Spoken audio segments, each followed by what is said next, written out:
What's up, everybody? This is John from Coding Addict, and welcome to another Web Dev Power Hour live stream slash podcast. And today I'm joined by not only Mr. Paul Bratlovsky, but also by Alex, since I thought that Yeah. he would have a very good take on our main question. How is everyone? Everyone's doing well? Doing good. How are Doing you, good. Paul? How are you, Can't Alex? complain. Can't complain. Great. Alex is up. What time is it? Where are you at? It's like 4 a.m. 4 Oh a.m. my 4 god. Sharp. a.m. sharp. Yeah, but Uh, Alex is. yeah. so, So that's what the real dedication looks like. yeah, exactly. Yeah. So I like how, that Jocko Willings, like he's like every morning he wakes up at like, God knows, like 4 a.m., always takes a picture of his watch. So the other night I felt so productive because I woke up at 1 a.m. and I was like, man, I'm going to hit the floor running because I went to bed at like 7. But then I didn't sleep through the night. Woke up at 1. It was just like, what are you doing? Okay, I But asked you. I think did I ask you last time this one? How many hours do you need to sleep, like for you to feel normal? a lot, but I don't. I know I Alex need at can least do like 8. I need at least 8. Like, but I normally sleep like 5 to 6 hours. But and then Wow. normally like 8 would be nice. I think Alex was like doing. Alex was able with 5, right? Yeah, he's a pro. Yeah.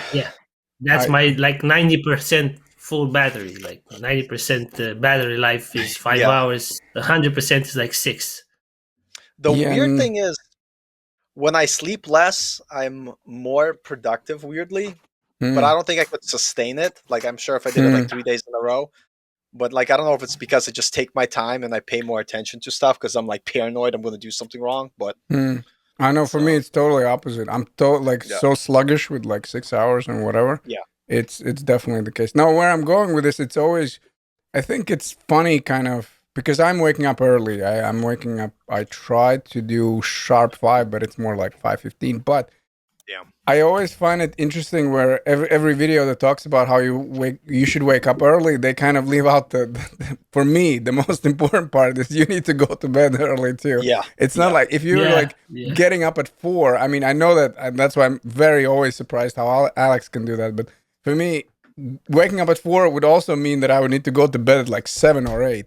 So it's kind of like, well, at some point you need to be like, okay, how early is early enough and how early is not? Because I mean, that way I can go to bed at like 1 in the afternoon and wake up at 10 in the evening. I mean, this is kind of, it becomes kind of the same thing for me. But yeah, that's always, I would say that you do get like a lot of kind of stuff done because instead of watching Yeah, you TV, have time. you kind of do like things that are more focused. But again, like my main point You is don't you watch also, TV, John. What are you talking about? I do a little here and there. Like if Yeah. we have a movie that we like. And what about you, Paul? Have you started doing live streams? Yes. Yes. I did one last time. It was very cool. Which one? The one that you were you building, or the one where you talking about soft skills? The soft skills I'm going to start next week. Mm. Like we're going to get back to my normal schedule, but I did the one where I'm building stuff and just kind of trying to get myself back, warming up my talking muscles. So it was like not super productive stream, but it was good to get back into it. Mm. So Yeah. been I was just almost busy there at on work. your first one coming back, but I just couldn't get into the live stream. I don't know what happened.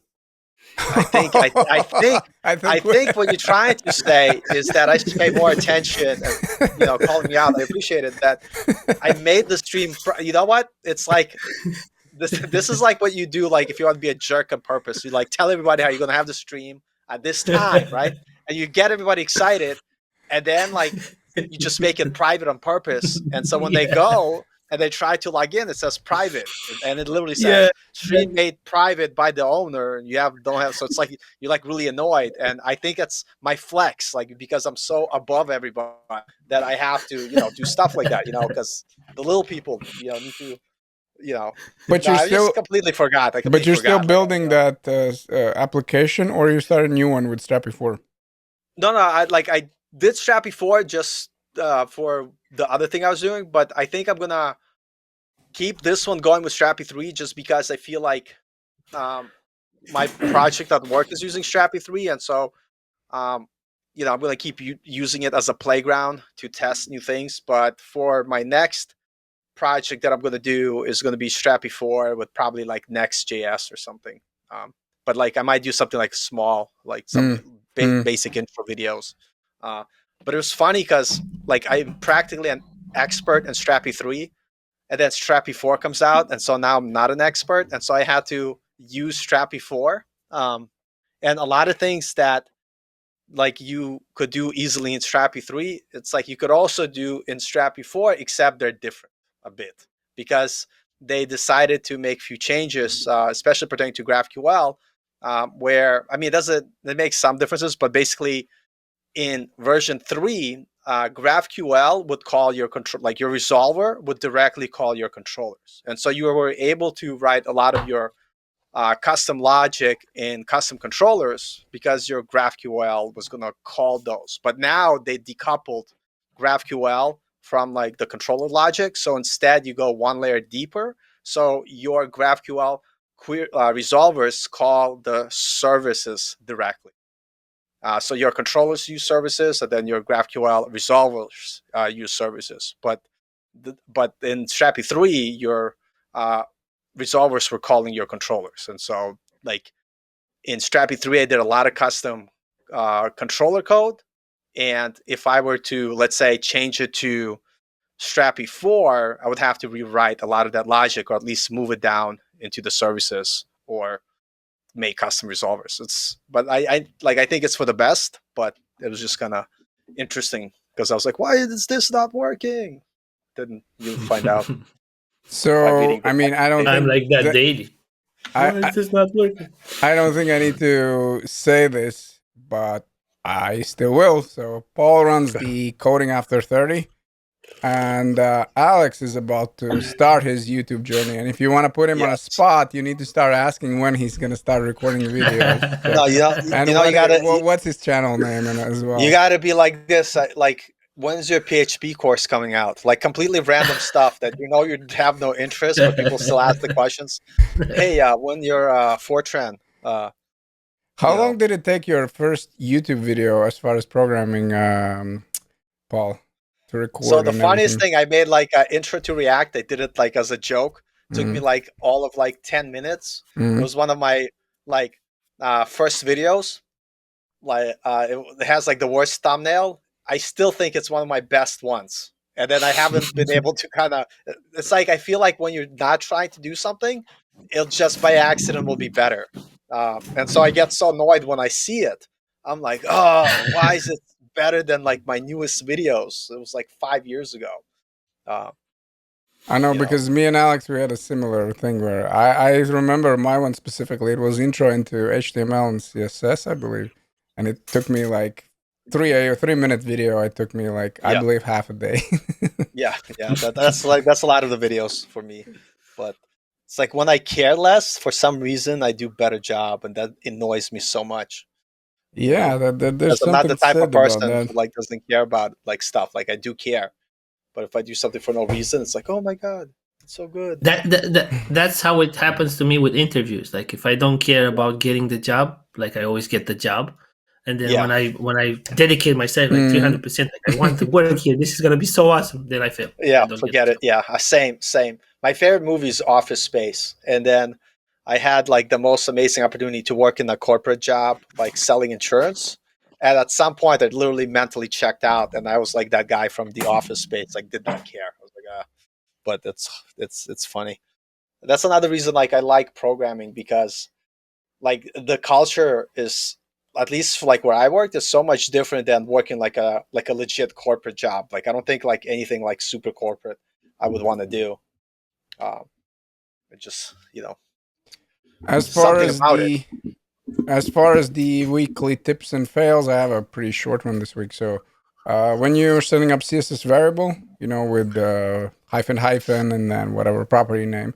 As far as the value, if you pass in the second value, that's actually as a default. So let's say that you're grabbing the color, right? So you have color equals to hyphen primary color or whatever. So if for some reason that color doesn't exist, you actually can have a default value. So you pass in the second one and that goes back to default. Oh, nice. That is pretty. Cool. You know what? Let me also give you like tiny little hack. There's if you want to have a very nice transition on button, but that is a hack.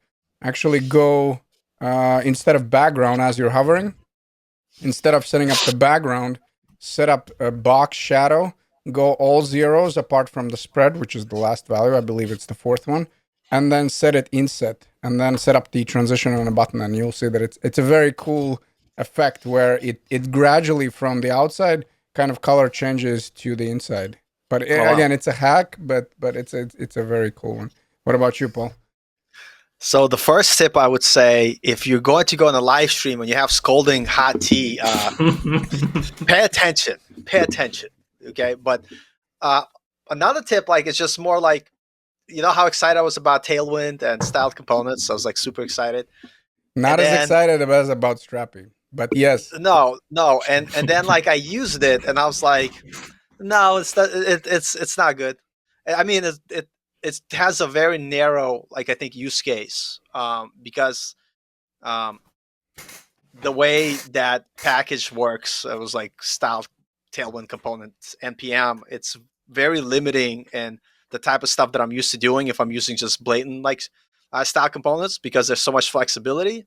So I ended up kind of scrapping that idea, and basically now I'm like, okay, if I have to use Tailwind, and if I don't want to have like the mile-long classes in my HTML, just use CSS modules, because CSS modules, you're still able to like use the @apply, and you're able to put your Tailwind classes into your CSS, but you're also able to write normal CSS, and you're able to write, you know, your nested CSS as whatever, you know, and so it's just so much more flexibility. So it's kind of like, you know, like excited to be able to use Tailwind with style components, but because it was so limited, I was just like, no, it's just like, it's not working for the freedom that I want to have. So Tailwind and, you know, SAS is good, or CSS modules, I should say. But just to elaborate on that, don't you find annoying with CSS modules that you need to use that main class from the file? What do you mean by main class? So as far as I remember, when I think, like, at least when I worked with the Gatsby, one of the things that I found annoying that, let's say, unlike the styled components where basically you set up the wrapper and then you use styled whatever, like with that CSS module in that file, you needed to set up the main class for whatever you're going to use, and you import that class, and then the styling. Right. Don't you find that a little bit like kind of annoying? To me, not too bad, because like I normally like I basically will have my React component in one folder, and then I'll have my JSX as one file, and then I'll have my CSS module as another file in that same folder, and then whatever the main class is going to be like the wrapper class that I use in CSS modules. So like that way it's fine.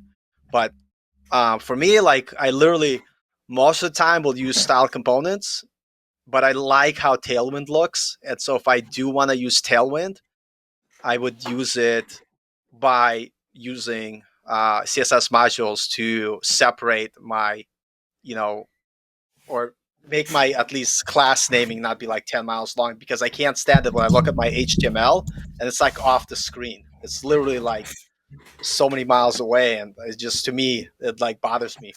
Like I like everything to be like nice, short, and you know, like, which is funny because it's not like a big issue, but for me, like whenever I look at code and if I feel like the file is getting ridiculously out of control, like it bothers me mentally. So it's like a personal thing.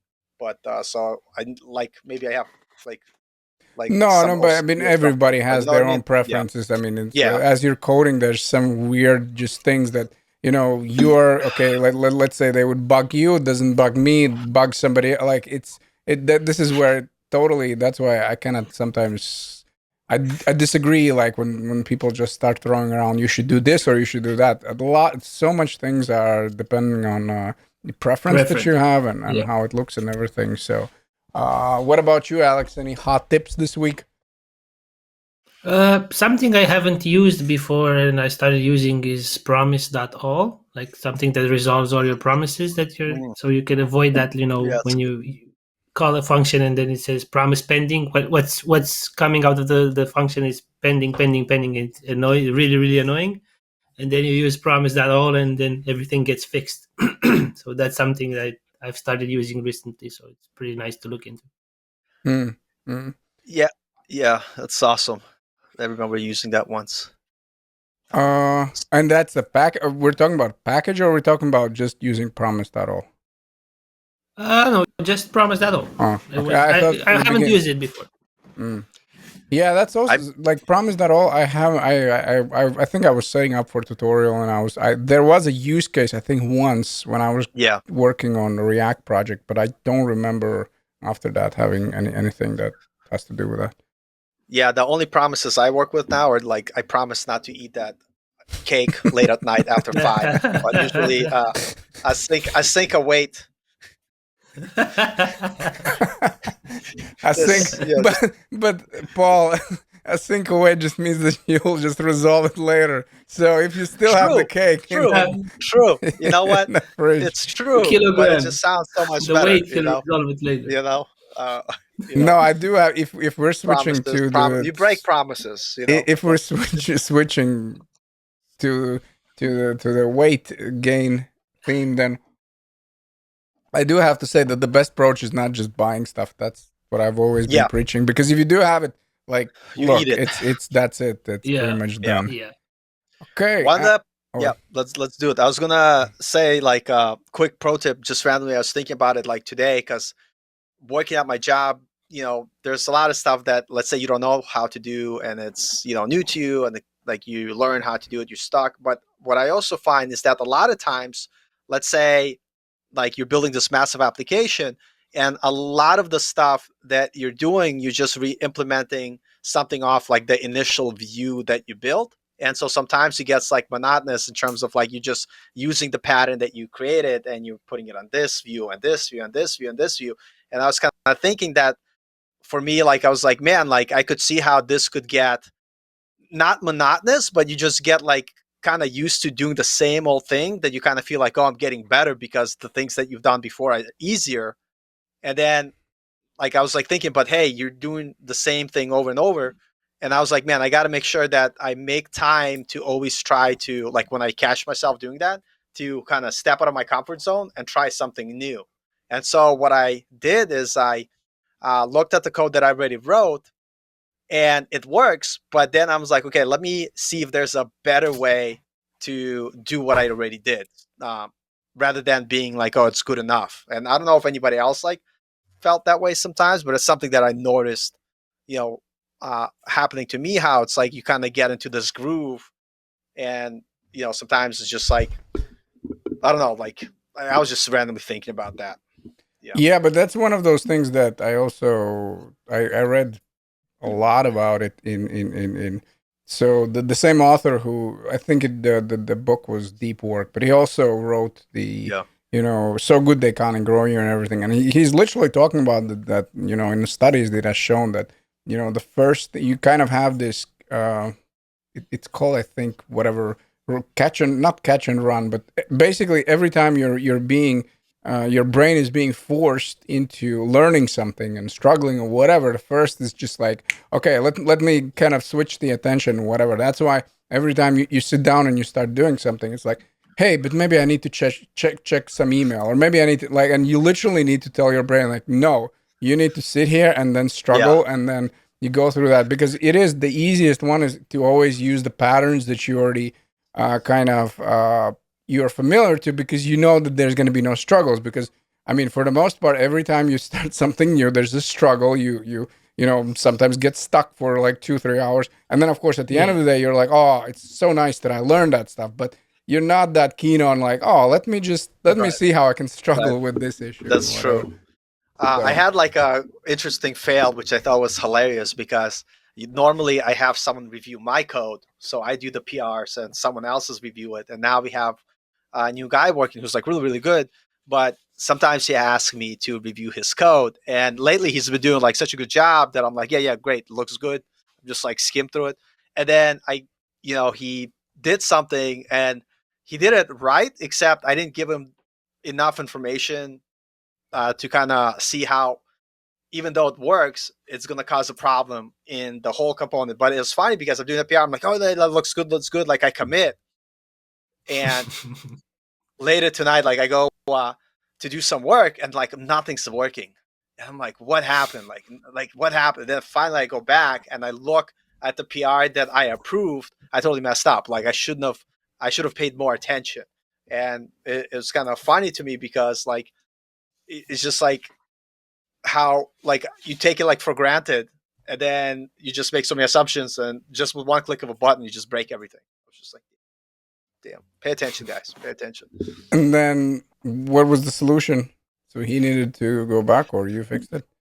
I fixed it, and then I'm gonna like kind of show him the reason why I did it the way I did it, and I think it's right, because I'm not like expert, but like I feel,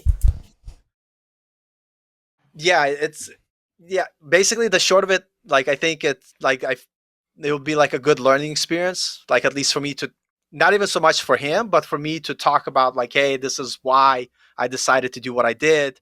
Here's the logic behind why I did it, and here's the refactor, and this is why I think it's better. And of course, if he sees something I didn't see, he could tell me and let me know. But basically, what happened is we have a parent component, which is more of like a container component that has very specific thing, which is basically if this happens, render this component. If something else happens, render the other component. And those two children components, they have their own functionality. And in the first component, I made sure all the logic is nested within that child component because it has that responsibility to do that one thing.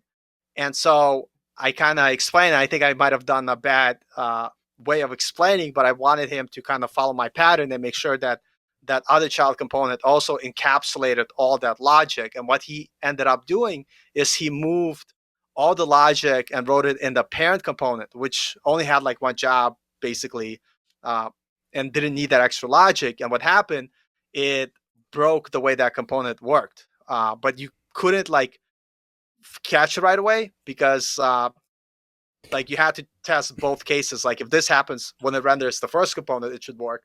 And if that doesn't happen when it renders the second component, it shouldn't work. But he never like checked the second case. And so it didn't work. And so I basically took and I moved the logic down to make sure that the But, right component but was that's it the responsible case for it. because the parent container, there was some other Yeah. components that were relying on it, and that's why it was his let's say his component was working, but then the rest of them who were created So underneath.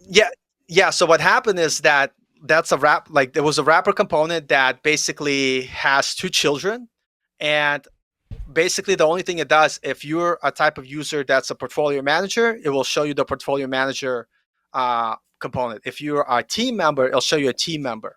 And those two different components, they do two different queries in GraphQL depending on the type of user.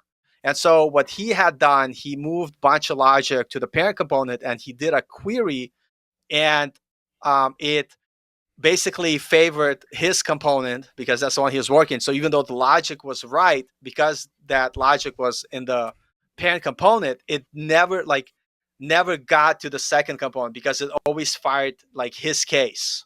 And then what he did, which I didn't catch right away, he says if there's no team members, don't display anything because there's no team members. But the point is there could be portfolio managers, but even though they're portfolio managers, all I saw was like, there's nothing showing. There's nothing showing. I was like, why is nothing showing? Until like I looked into the code, I was like, oh, because it's only checking for like getting the data for team managers. And because he was calling it in the parent component, it was never hitting the case where it was switching from one component to another one based on the user type. So it's always like, one particular case. And so what I did is I moved all the logic into the children components that are responsible for that one functionality. And so the parent component now is back to just having one job, which is if you're this type of user, go here. If you're that type of user, go there. But all the logic in terms of querying data lives in those children components because they have two different responsibilities. One is getting team members and the other one is getting portfolio members. And so I know it's like a long-winded explanation, but it was Is what I had to No, do. that made sense. Nice. Yeah. And then, Yeah. as far as our main theme, so this is the question that I got in YouTube: what to expect in the first weeks of your first developer job? And yeah, I thought that Alex is gonna have the best take since he just completed his his first 2 week. Well, he completed first 2 weeks in the second job, I guess. Maybe more than 2 weeks, but Yeah, yeah. I'm like my fourth month Oh, already, but I know you have a fourth one. I still remember it like it was yesterday. So, So, do you have notes, Alex? yeah, I have some notes, Awesome. It's, but usually I use the notes just to remember some topics to touch. I don't really use them like because I start talking and then I forget what I should say and what I want to touch. Bombers are launched across the Syrian border. Reports from Assad spies indicate that Ah. Korean. sorry, not my fault. It's my thing got turned on. I was trying to turn it off by itself. Yeah. So I'm gonna have like two answers for these questions. First answer would be like more like an advice from me, from what experience what I had. So my advice for someone who's just starting off and is to not have any expectations. Like the only expectations you should have are from yourself. Like having expectations from things that you can control might put you up for a potential failure. Because if you expect something from a company, like to have a really cool onboarding process and to have a lot of information regarding the project and having people to explain to you how the project is and learn working with such and such stack, because they might hire you because you know JavaScript, and they might not use you to with React. They might have you learn Vue maybe. It's just a situation. It's not going to happen 100%, but it could. So you having an expectation of having a really cool onboarding process, working with React or working with that might set you up, for some disappointment, and that being disappointed, thinking like, man, this is not really what I was hoping for. This is not really what I wanted, what I was expecting. Might mess you up a little bit mentally and might make you want to quit, or maybe you want to, you know, get in a situation that you're not really comfortable in. But having expectations from yourself that you can control. So expect yourself to be 100% dedicated, be 100%, willing to learn new things, being brave, ask questions. Don't be afraid to ask questions. Uh, then you can really fail in any way because you don't expect nothing from them. You only expect from them to give you the work and you to put in the work. So that's kind of my personal advice from what I've been through. Because now, what it's really gonna happen, there are situations. There might be a really cool onboarding process, and then you go through a stage of things like uh, some companies might have you go through some courses, just a refresher. Uh, they might use Agile. They might give you an induction on Jira and everything. uh, they might want you to work with Node, and they're gonna give you a course on it. You never know. And then there's the other situation where it's a small company, and then they think you know enough to start putting in work, and they just give you access to all the platforms, and then start working. They start giving you tasks, like small ones at first, especially if you're a junior. If you're a junior, now let's tackle both situations.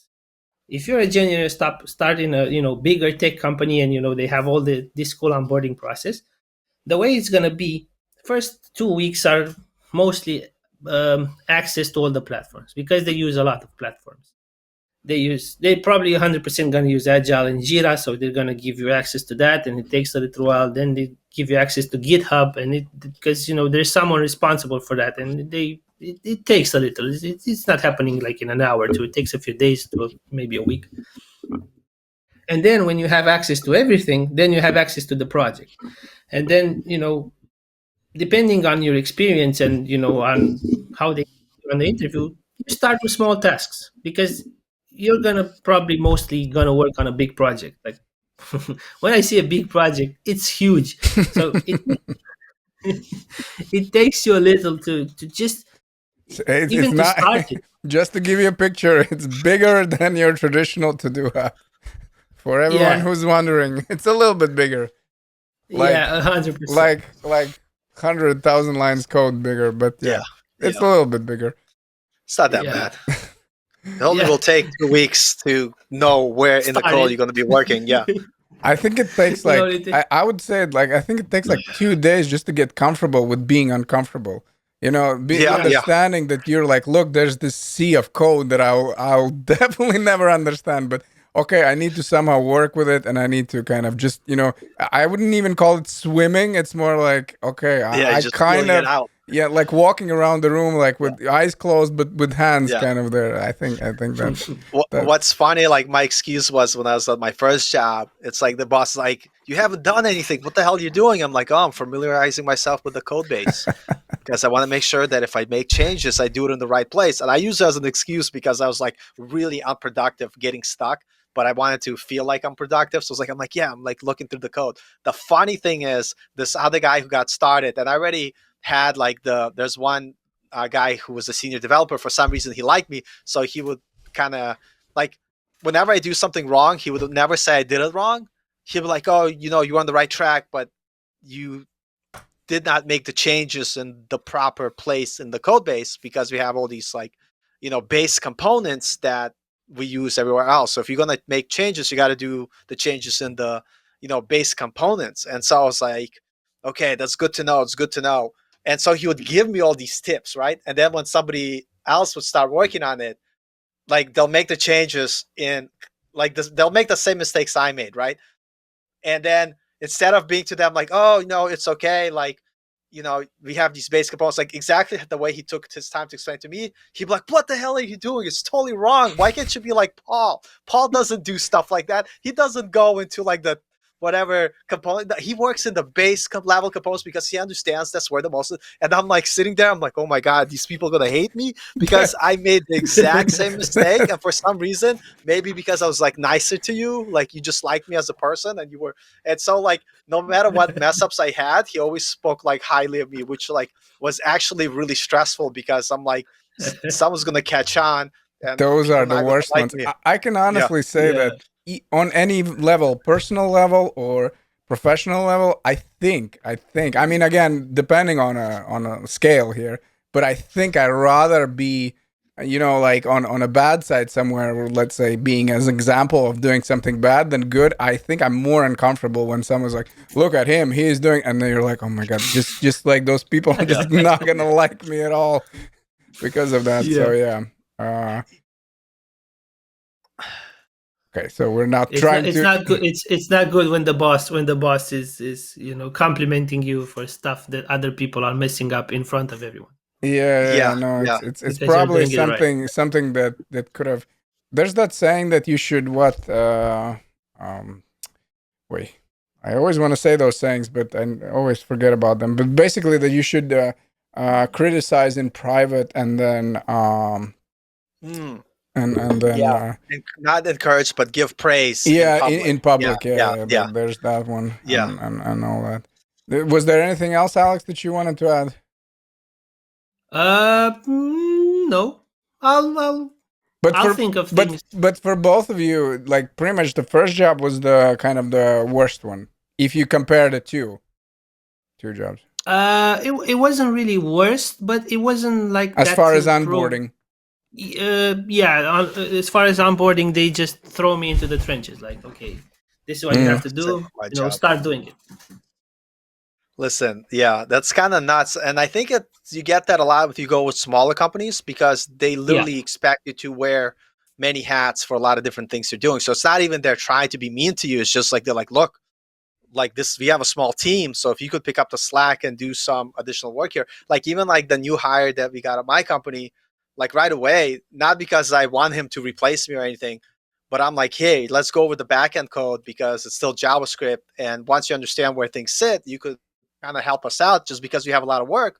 And instead of him just doing the UI stuff, it would be amazing if he could jump in and help us doing the backend stuff as well. And his response, he's just excited about everything. So that's awesome. But I feel like in smaller companies, you kind of have no choice but to try to do a little bit of everything. Where I have a friend who works at a huge company, he literally works in a very particular part of like one of 1,000 products that they have, and he's been working on that particular thing for like a long time. You know what I mean? And then he doesn't even do like the UI stuff. They have like special people that do all this other stuff. He's just very like, it's like very narrow thing that he does. Where small companies is just not the case. And one of the things that, like, for me, at my company, which is weird, like, not only do I have to like do a lot of the coding, but I also have to present and do the presentations to like the owners.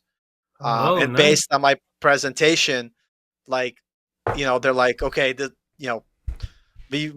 didn't tell me this right away, but because I'm so lazy and I don't like to talk to people face to face, believe it or not. So I would record my presentations and send it to them. So they started using my recorded presentations to show to their clients of the progress we're making. And and it's just like, even though like I'm not like a client facing person, and not a small company, it's like, hey, oh, you're able to make like explainer videos and the stuff about the code, why don't you do this demo for us? And that's just like, how it works in smaller companies. It's like, where are you the best fit and can you do this?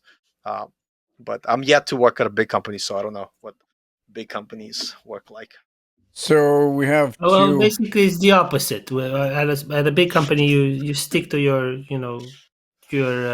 how do you call it, your square, if that makes sense. So Yeah. you have your small square and you just dance in that.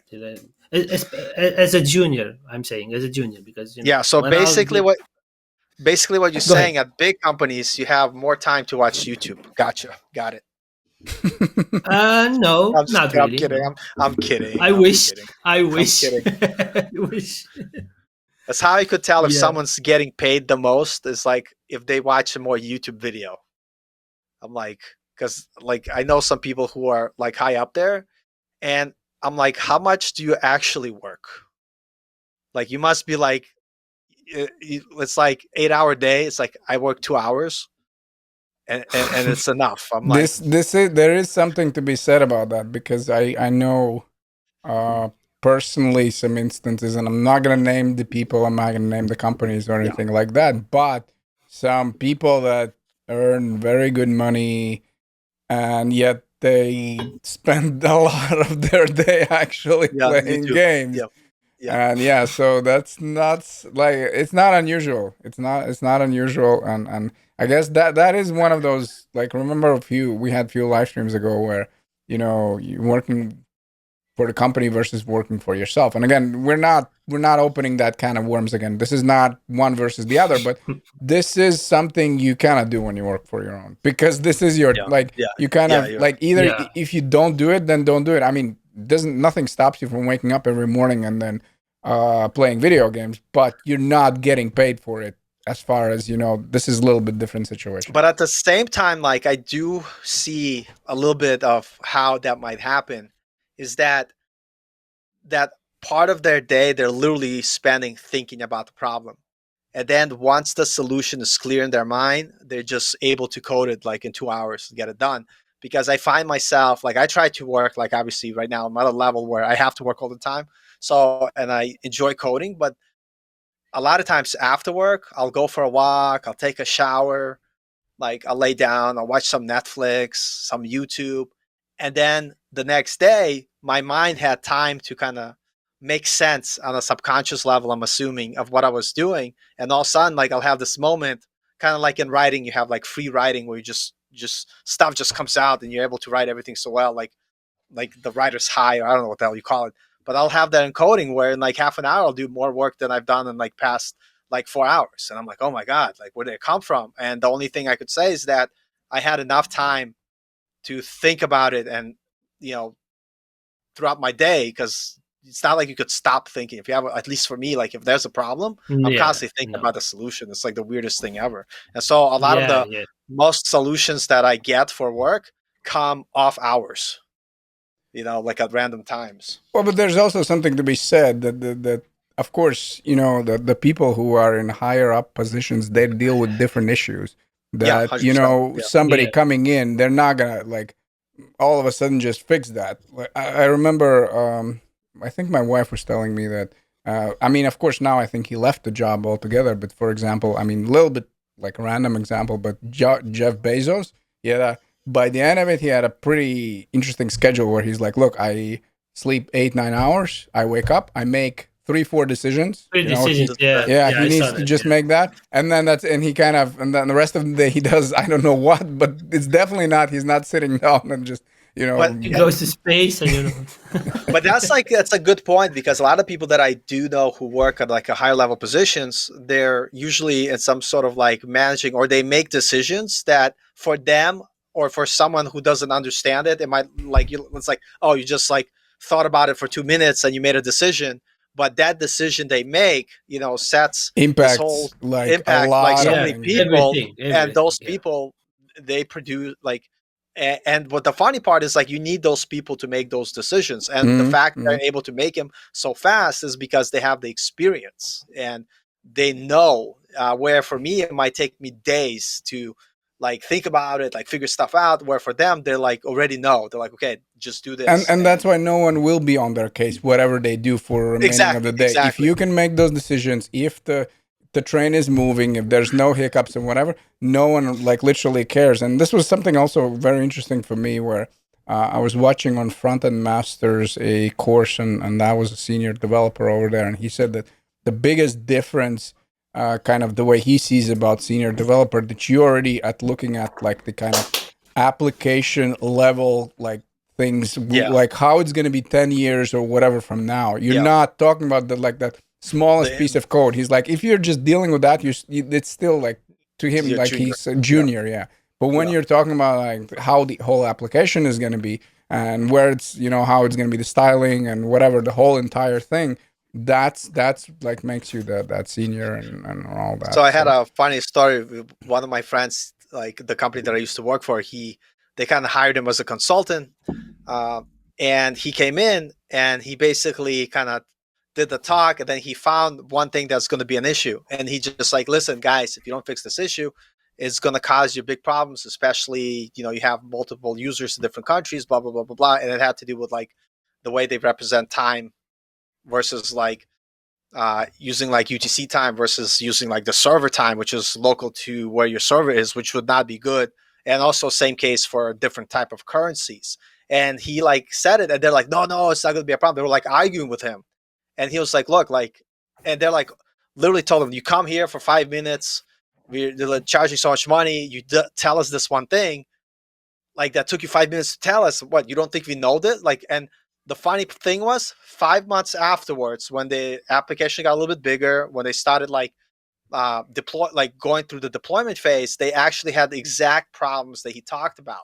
And then to refactor all the code would cost even more money if they would have kept him as a consultant to make sure that people were doing the right thing. Is because he had the foresight based on his experience. Like, hey, if this is what you're looking to do, you got to make sure that this key part of your application is working the right way. And like, I thought it was kind of hilarious because it literally looked like he came and gave us that tip in 5 minutes, but 5 months after, it cost our company like additional like 3 to 6 months of development, and that's why those guys could get away with like certain things. But that's what I always like about, like, let's say when we're talking about like anything, as far as whether it's freelancing or in general, person who has like kind of earned their stripes. So I always like this example where they talk about, I think I'm pronouncing it correctly, Picasso, where essentially by the end of his life, he was just sitting in a coffee shop and he was drawing like small pictures.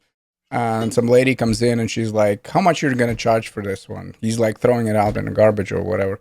And he's like 200,000 or whatever. She's well, it took you like 5 minutes or whatever. And he's like, no, it took me like 40 years to learn this. Experience. So this idea that if somebody is like very good at it, doesn't mean that, just because it took them 5 minutes, you don't like we always talk about, for somebody to get that experience, they need to fail 10 times in order to get to that next step. And then the next step. So for somebody like Paul just gave an example, I bet that person went through something similar before, and that's what you pay them for. You don't pay for somebody to come in and be like, oh, I'll work really hard. I mean, that's great. That's awesome. But they need somebody who already like has been through those things and everything. Yeah.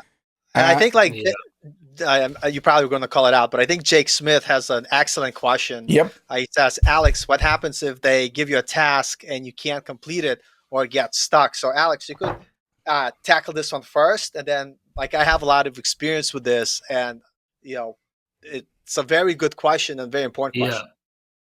So it basically depends on the company again, because in my actual job, during my onboarding process, the project manager, she told me like, look, if you get stuck, I know you programmers, you like to be ambitious and you try to solve it on yourself, but if you really get stuck, don't burn yourself out trying to figure out the solution. Just ask for help. Everyone's willing to help. And my team, the team I'm part of now, is really really nice. Like they can't wait to give you support and help you. And whatever trouble I have, I just write it in the chat, and then everybody gives his 2 cents on it. They we get into calls, we share screens and brainstorm on everything, and that's how it is. But at my first job, I didn't have support. So at my first job, if I got stuck, I had to unstuck myself. Go on Stack Stack Overflow. Overflow. Yeah, exactly. make a request. Unstuck Make a myself on topic. Stack Overflow. Exactly. Actually, But before go Paul ahead. jumps in, I would quickly want to say two things. First, actually, a few days ago, or maybe not a few days ago, maybe last weekend, it was there was a link on a question on Google to Stack Overflow, and it was down, and it was just I thought that it was Yeah. hilarious that the biggest platform for basically it Ah, was down, so I could I imagine. needed it. I was looking for something at that point. I was like, "What's this? I've never seen it being like this." Yeah, that was Being so down. hilarious. But And Microsoft bought it, if I'm not mistaken. yeah, I think they're they're buying buying up everything. yeah, They're the buying GitHubs everything. and everything. But Yeah. one more thing to add on, to kind of ask Alex. Okay, so they jump in to help you, but have you found yourself already at the point where you see the question in that chat and we're like, hey, let me try to take a kind of stab at it, or you're still at the point where you're like, look, guys, No. help me. No. I wish though. I wish, but Yeah. they're all like I'm the only junior in the team at this point. Mm. So the questions I have and the questions they have, are Different. a bit different. Yeah. That's totally But understandable. I always look at them like, man, how I wish I could answer. I Mm. wish I could help. I wish I could, because you really want to help, especially when you're being part of the team, you want to put work for the team. But I'm not at that stage at this moment. But I make them laugh, and I have my other ways to help them and give make the day better. Exactly. That's what I do. I'm like the comedian of our. Every time I do stand up, I'm like, all right, got to make the boss laugh. Yeah, but no, but two things I was gonna add. Like, just a funny story. Like, sometimes people ask me for advice, and I had like that stream of like good luck, but in reverse, where it's like you give the answer, and by accident it's right, but you don't know why it was right. And so then people start to assuming that you know more than you know. And so then people come for questions, and I'm like, Yeah, yeah, man, I got to be honest with them, be like, hey, I just kind of happen hands, kind of, I don't really know what's going on. And that kind of brings me to my point. For a lot of junior developers, this is something that I found is that when we get our first job, we're so kind of like focused on the fact that we don't want to let anybody down. We want to make sure that yeah, we don't look stupid. And what happens is that we will get stuck and we'll get like these blinders on that we don't even know like that we stuck, or maybe we do know that we stuck, but we don't know the fact that we could go and ask someone for help. And what happens, you'll spend like a day, 2 days, yeah, three yeah, days, maybe exactly. even Yeah, 4 days, where you could have like day one went to somebody and asked for help. And this is something that I had to struggle with. So like the and like today my boss asked me what's a good interview question. I was like, well, ask the person what they're going to do if they're stuck and see how they answer them. And what I do now, because before this used to be a problem for me, I set a time for like hour, maybe 2 hours max. If I'm stuck at something, after 2 hours I reach out right away for someone to help, because I know that I don't want to burn the time being stuck where just asking, like you say in chat, somebody a question. They might, in like 2 minutes that it takes them to respond, they might give you something that now you have a better starting point to get unstuck. So, like, my right. advice to anybody who's starting out as a junior developer, put your ego, your feelings aside. There's no shame in asking, and it's actually more productive for the team if you're not afraid to ask for help and you ask for help. And the truth is, there's many times it's like, oh, I don't know how to do this, and I'll go to uh, any other developer who's above me, and I'll ask him, and it'll literally take him 2 minutes, 3 minutes to kind of explain to you where to start or how to implement it. That you have like a better understanding, and you're actually able to continue with a project yourself, where if they didn't help you, because it's 2 minutes of their time, but for you it goes a long way, rather than you just sitting there for 4 hours and being like I'm not sure Yeah. like what happens. And so definitely, if I would give you a pro tip, don't be shy asking for help. And we have, like I was actually going to say, we have this guy who just started working with us. He's more of a junior level, but I even asked him to be a second pair of eyes on the code that I wrote, just to be like, maybe I missed something, or maybe he has a different perspective that I didn't thought about. Like, so like, I feel like the more you communicate, the more productive You everybody's going to are. be. Yeah. Because it's one thing, like if I try to get myself unstuck and I just rely on myself, that might take me 2 hours, 3 hours, 4 hours, 5 hours. So I'm not using the leverage of other people. So if you're working on a team, be a team player and talk to everybody, because they're there. Like, you don't want to use just your brain. You have access to everybody else's brain. So don't be Yeah. shy, ask them for help. And you're going to learn quicker too, because you're getting all this advice from, people who are more senior than you. But that brings to an interesting question though, because it also depends on people you're working with.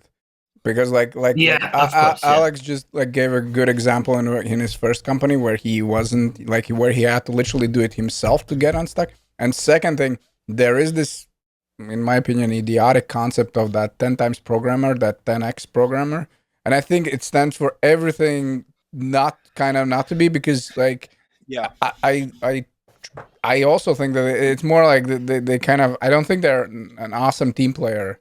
Those 10x programmers or 10, however they basically, yeah, it's written 10x programmer. So like, I talked to my boss, and I'm always like, because I'm always fearful I'm going to get fired. And like, he literally told me, like, Paul, he's like, he goes to me, you do good work. And like, I know for a fact, he said that to me. And like, it sounds like it's not a compliment, but it really opened up how some people think about it. He's like, look, like there's plenty of people who are better than you as developers that, you know, will be able to get the thing done way faster than you can. But he goes like, with you, like you are a very good team player. Everybody likes you. You work well with everybody. You're not afraid to ask for help. You don't waste time. You are able to listen. You never get like your ego get in the way, like of who's right or who's wrong, because you're more interested on moving this project forward. And so like, I know that certain things might take you twice as long to do, but I'm willing to pay that price, because he says to me this, he says, you will get better at coding. You will learn to code better through experience. But working on a team, understanding how people should work together in the most efficient, productive way, through communication, through not being afraid to ask for help, he said that's something that people like, it takes much longer to learn. And so he goes like, as long as you keep doing coding, you're going to get better. But all this other stuff is also important. And that's why, even though like you might not be as quick as this other guy or this guy, like we still want to keep you in the company, because you have like a lot of all around value that allows everybody to be like productive. And speaking of a company where you don't have that help, my first company was very toxic.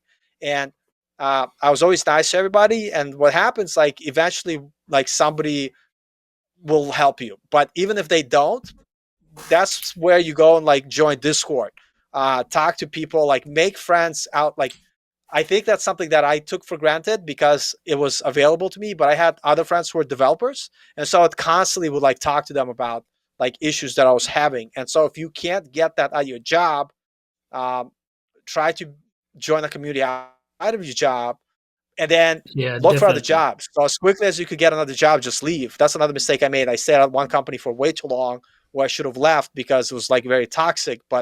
Um, but the truth is, don't wait for your environment to change. Either build an environment outside of your work where you're able to have a community. There's plenty of stuff online where you could ask questions, um, or like leave the company that you work for and try to find somebody else. some other company, which is like much better. And I know like when I first started out, leaving my company like was like impossible because nobody else would hire me because I didn't have enough experience. So I kind of had to pay my dues. But at the same time, it's like I made sure I had a support team outside of my work because I knew I wouldn't be able to have a support team, inside my work. So, Right. Dami has one. Do you think it's less stressful trying to work for a smaller company, easier learning curve for first job? I think that depends. I don't think it's as as straightforward as I think. There's people who have nice experience even in big companies, and there's like horrible experiences in a small one because again, there's many variations. Who's the boss? What are you doing? Who are your coworkers? I think it's not as clear cut as like big versus small. I think yeah, you would say that in a small company you're kind of have to wear many hats, so you get exposed to many things. But I wouldn't say that it's easier or whatever. And yeah, that those are my thoughts. From my experience, I found out that like working at a smaller company, like there's just more eyes on you. So that like for me that was stressful. And I worked at one small company which was very toxic, and so it was just bad. And then the company that I work for now is like really awesome, but because it's a smaller company, they do expect you to have certain level of experience and autonomy to be able to make decisions yourself, and to get stuff done. So what I would say in a company that I work for, like if I did the interview and they didn't feel like I was the right person, they would have never hired me. So I would never have an issue because I would not be working there. And so like that, like the point is, if you work at a small company, the people that are hiring you, they'll have certain expectations for you, and as long as you're able to meet them, they're going to hire you, and uh, it's not going to be like an issue. Uh, but let me tell you, when I first got my job working at my first company, if I had that same level of super new experience, my second job, which the company is really awesome, even though the people are really great, I would not last more than 2 weeks because the type of tasks they were expecting from me, I would not be able to do based on my like initial junior level developer you know skill that when I first got my first job. And I was kind of like happy that the company there kind of, even though it's a very toxic environment, the one thing my boss, even though he would yell at me all the time, he understood if he says to you like, Paul, why the hell this is not done? And I tell him because we have these bugs and I'm trying to work through them.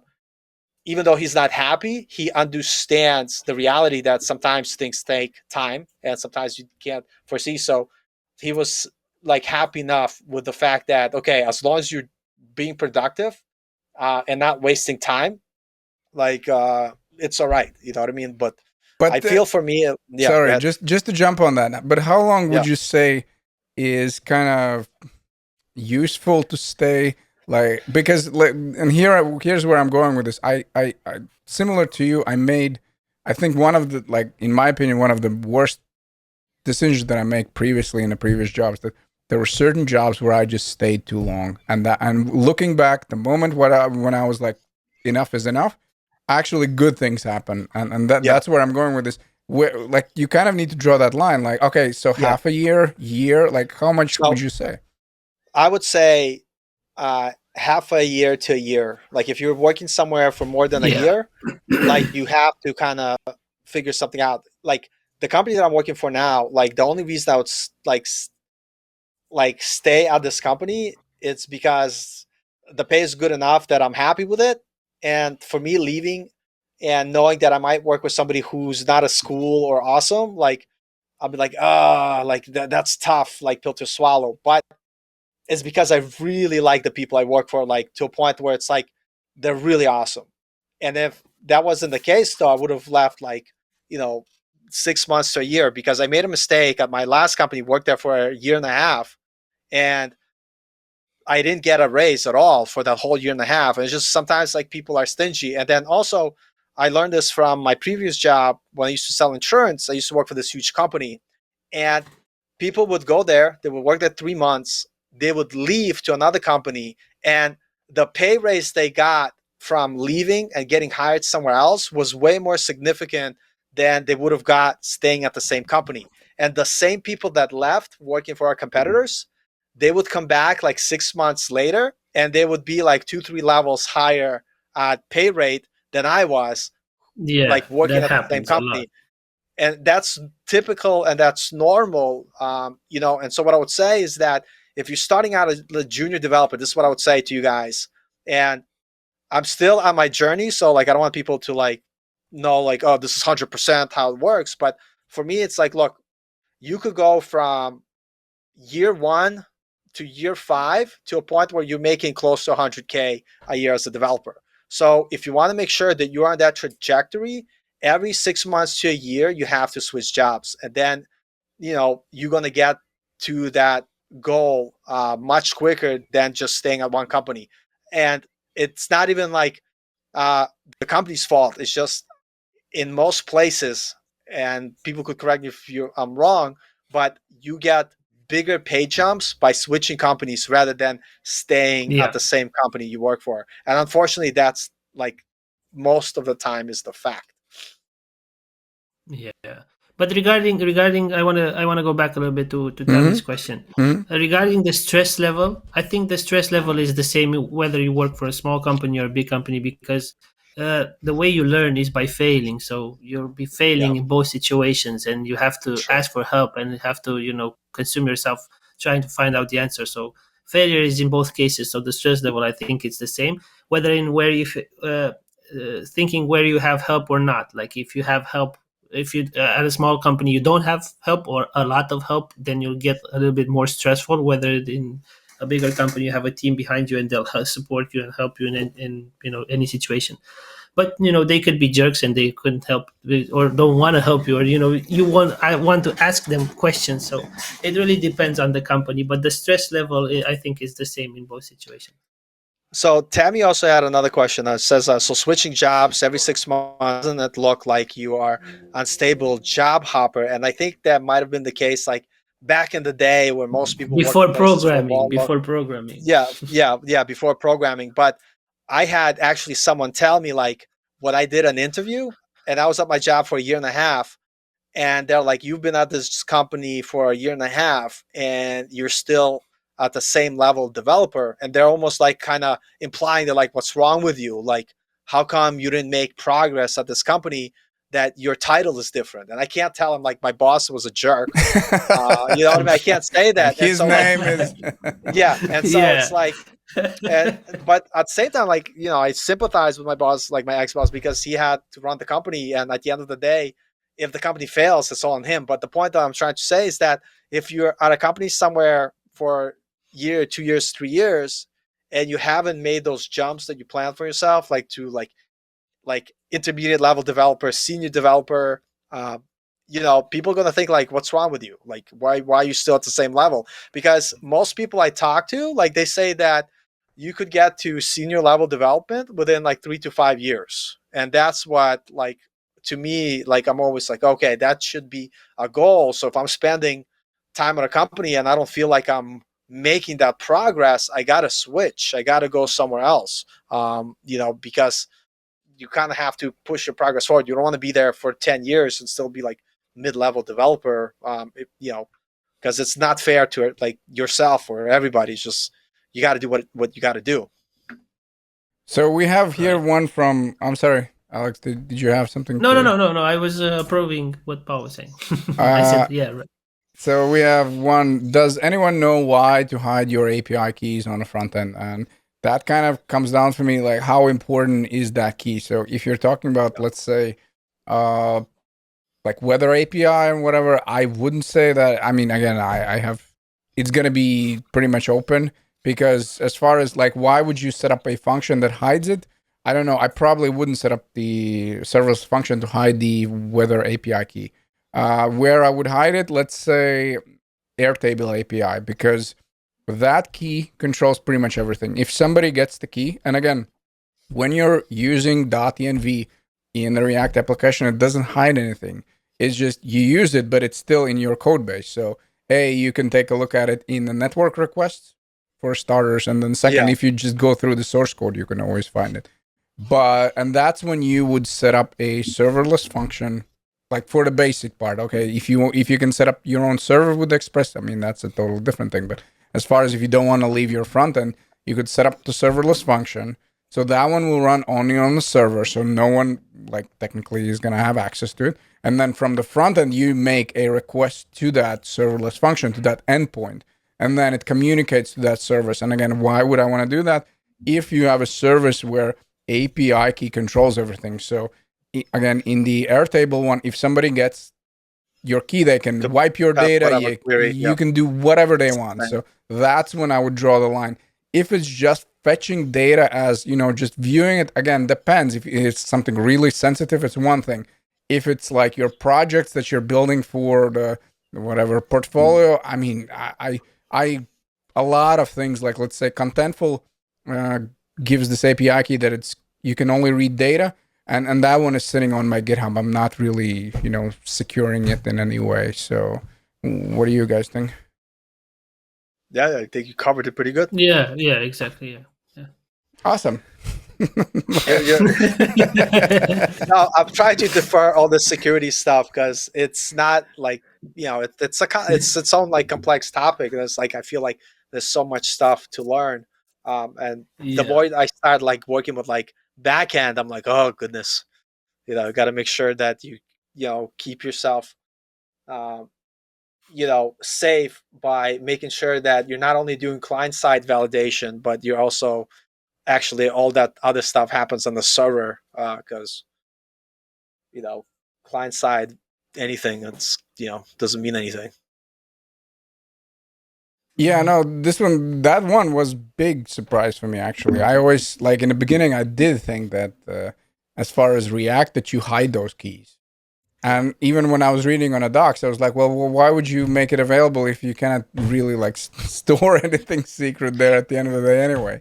And it took me a while until I actually learned about serverless functions, that how you can kind of, go around it. But again, it depends on, like, when it comes to serverless function, then again, you're tied to where you'll deploy it. So Netlify function, you can only deploy it if it's on a Netlify. Or so again, if you're using Gatsby ones, I believe those ones are only available if you go to that Gatsby cloud. But I don't quote me on that. I haven't used them excessively or nothing like that. Yeah. What else? Do we have anything? Yeah, Tammy has another question. Do companies often assign a new dev a buddy or mentor, or are you pretty much expected to just dive in and try to solve stuff? Well, it depends. I had a buddy. I've not had a mentor before, but I had a buddy. But the buddy's not gonna teach you anything. He's there to make you feel comfortable at the company. Like he'll take you out to to lunch. He'll ask you stuff like how are you fitting in, because your buddy might be a Python developer, or a Vue developer or something. He's not necessarily from the same team. He's from the same company, but it's not the same team. So he's just there to make your onboard fitting in process a little easier. Like just get the vibe of the company and where everything is and where to find everyone. Before COVID, of course, because now everybody works from home. But as far as a mentor, I've not had a mentor yet, but I assume some companies do. It depends. It depends on your level and what kind of level they expect you to have. Because if they get you like a really really junior, and they want to invest in you and teach you stuff, a lot of stuff before you'll actually get to code, then yeah, you'll probably get a mentor. He'll teach you stuff. But if your level is there, if you're at the level where you can actually be productive and actually can do some tasks, I don't think they'll assign a mentor. I don't think, but that's just my opinion. They just throw you in the at the sharks. Man, if I got a job and my buddy at work was like, hey, let me take you around town, let's have some, I'd be like, get the hell out of here. You better show me how to code this project that we got to do tomorrow. No, yeah, it's funny. Yeah, I'm sorry. There's somebody saying that. Oh, go ahead. I was gonna say, my question that I always like started asking, just because of my weird experience in my first job, is like, what is the onboarding process for the company that what I'm starting? work for it, what does the first 2 weeks look like, and do you do like what kind of support do you get in terms of like, is there anybody that is going to help you, or is there anybody who's going to be assigned to you? And so there are companies which a lot of times when I ask that question, they're like, oh, this is what you do your 2 weeks, and we usually have a buddy that's going to help you out to answer any questions you have because we want to make sure that you succeed. And I think like for me, that's started being like a very important question, because I don't want to go somewhere and anticipate like onboarding to be a certain way, but because I didn't ask, it's like completely different from what I expected. And then, I want to make sure that I set myself up, to do the best that I can at the company that I start with. Yeah, that's actually an awesome interview question, I think. And it's also something that I read this week where, I mean, this is to a lot of people, probably this is going to sound self explanatory, but I just read not a post, but newsletter how writing down the questions you're going to ask is actually a very good approach. Like, before the interview, you have the list of your questions that you're going to ask. Because I usually just scramble and look at the ceiling and then like, and then stuff like that. But I think when I read it, I'm like, why? Like, that should have been no brainer for me, but somehow it never was. So, yeah. Yeah, I think that's another thing that like I force myself to do, is to come up with some good questions to ask the interviewee.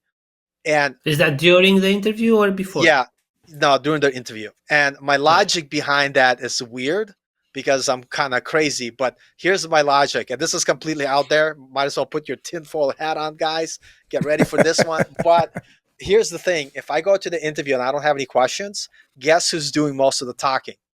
The interviewee. They're going to ask every possible thing they can because I'm being silent. I'm just listening. I'm like, but if you come in there, like, and I start asking questions, like for instance, I always ask the onboarding question.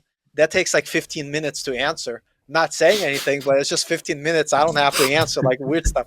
But all kidding aside, though, like the reason why I started doing it is, and like a last question, what the tech, like not what tech are you using, because I'm already aware of what they're using. But I come in, I'm like, oh, what kind of problems are you running into? Like, I know you guys using React and you build blah, blah, blah. What is the hardest thing that you, so I try to ask a little bit about what they're doing, because then when they ask me a question, I could position my answer in response to what they're already doing. So if they say like, oh, we're doing this, and we're using like hooks and like whatever and blah, blah, blah, I could talk about that because it's like common ground. I know they're using it. I know that's important to them. So if like I ask that type of question and now it basically they tell me like, oh, I'll use we'll use like C# and ASP.NET, blah, blah, blah, blah, blah, whatever. And so now I could talk their talk. I could be like, oh, ASP.NET and blah, blah, blah. I don't know anything about ASP.NET, by the way. But like, oh, the way you query data and blah, blah, blah. Like, they just start, and they're like, oh, he knows what he's talking about, because you're literally repeating to them what's important to them. And I didn't get this from development, but I used to sell martial arts lessons because I used to have my own martial arts school. And this is one trick that I learned from there, that like they called me the closer because I would just sell stuff, no problem. Because when people would come in, I would ask them literally, and I'll try to give the best examples. Like imagine your kid wants to do karate or something, and the parent come in. I literally, my first question would be like, oh, welcome to blah, blah, blah, blah. What is the most important thing are you looking for your son to get out of our program? And then the mother or the dad will be like, oh, I want them to have confidence. So they'll tell you the most important thing for them. And so right away, I don't start talking about something random. I'll be like, oh, that's interesting, because one of the number one reasons why people come here, because we built like the most amazing confidence program for your kid to develop. That's an awesome tip. That's selling one-on-one, And so I do that with my interviews, is I try to figure out what is the most important thing for them, and let me talk about the thing that's important to them. Because when you're getting hired, they're not hiring you because they want to know what's important to you. They just want to know like, how can you benefit the company? And I'll give you this example. So I'm interviewing now, and like I have a follow-up interview, and I already kind of assumed this because I had some good questions to my interviewee. But I asked like, what are some of the important things for me to be successful at my role? What are you guys looking for? Like I literally asked that question because I want to know what is the expectation.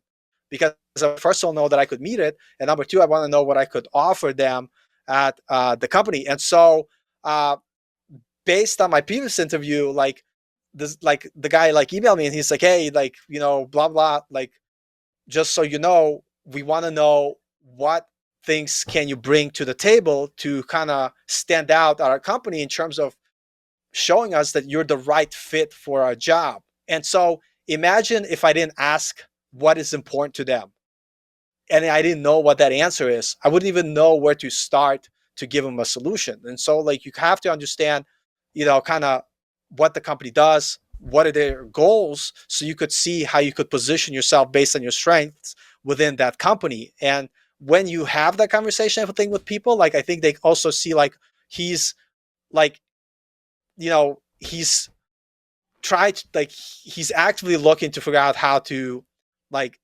he's interested, what I mean, he's wanting to know how he could best, you know serve our company, blah blah. At least this is how I feel. And by the way, I'll give you another example where same question, like, I had an interview and I said, what is the most important thing that you guys do? Like, what are the, things that you find that the people that do very well in the company, they have, or what's something that they're really good at? And one of the answers was like, oh, like, everybody on our team, they're very good with TypeScript. And all of our projects are done with TypeScript. I'm like, I don't know TypeScript. And so I literally said, like, I know the problem TypeScript solves, but I haven't used TypeScript in any of my projects. I'm willing to learn it, but I don't know if you're looking for someone who is still not comfortable with the technology. I was, like, really honest with them. And the reason why I did that is I did not want to get hired somewhere for a technology that, like, I suck at, because it's not going to be a good experience for me working. Yeah, I have a job, but I might be struggling every day. So I want to make sure that not only kind of like, what can the company do for me, but can I actually do the work based on the expectations that they have for all their employees?